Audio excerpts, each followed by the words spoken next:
বাসন্তীতে স্ত্রীকে গামছা ফাঁস দিয়ে শ্বাসরোধ করে খুন, থানায় আত্মসমর্পণ করলেন স্বামী। গভীর রাতে ঘটনাটি ঘটেছে বাসন্তী থানার অন্তর্গত কৃষ্ণনগর এলাকায়। মৃত বধূর নাম ময়না মোল্লা, ধৃত স্বামীর নাম মইদুল মোল্লা। এমন ঘটনায় ব্যাপক চাঞ্চল্য ছড়িয়ে পড়ে এলাকায়। বাসন্তী থানা পুলিশ বধূর দেহ উদ্ধার করে ঘটনা তদন্ত শুরু করেছে।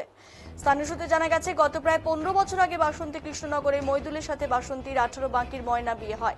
দম্পতির এক মেয়ে ও 2 ছেলে রয়েছে। অভিযোগ, মইদুল একাধিক মহিলার সাথে সম্পর্কে জড়িত। সেই খবর জানতে পেরে মইদুলের স্ত্রী ময়না প্রতিবাদে সরব হয়। ইদানিং বেশ কিছুদিন এমন ঘটনায় স্বামী স্ত্রীর মধ্যে বিবাদ চলছিল। সেই বিবাদ গতকাল রাতে চরমে ওঠে এবং যার পরিণাম এই।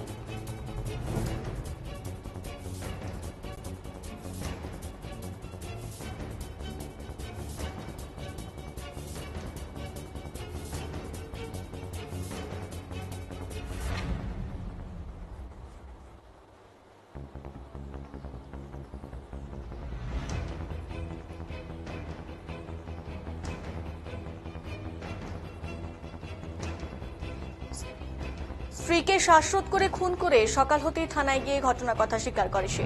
উল্লেখ্য, গত কয়েক মাস আগে ঠিক এই বাসন্তীতেই বৌদির গলার মাটি দিয়ে কেটে মুন্ডু নিয়ে থানায় আত্মসমর্পণ করেছিল যুবক।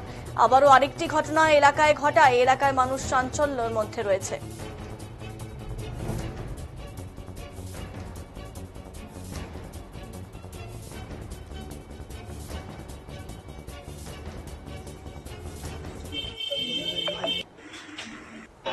সেখান থেকে মেয়ের শাশুড়ি আপসের কথা বলে আমি তো সমস্ত দায়িত্ব নিচ্ছি বলে মেয়েটা নিয়ে গিয়ে বাড়িতে রাখি শুনি খবর পেলাম যে আমার মেয়েটাকে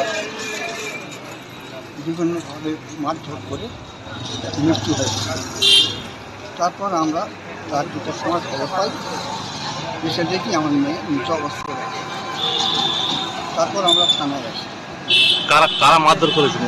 আমার মেয়ের আমি আর মা আর বোন ভাই সবাই মিলে একটা নূতন বিয়ে করে সেই মেয়েটা সহ 4-5 জন 6 জন মিলে প্রচণ্ড হারে মারধর করে নিয়ে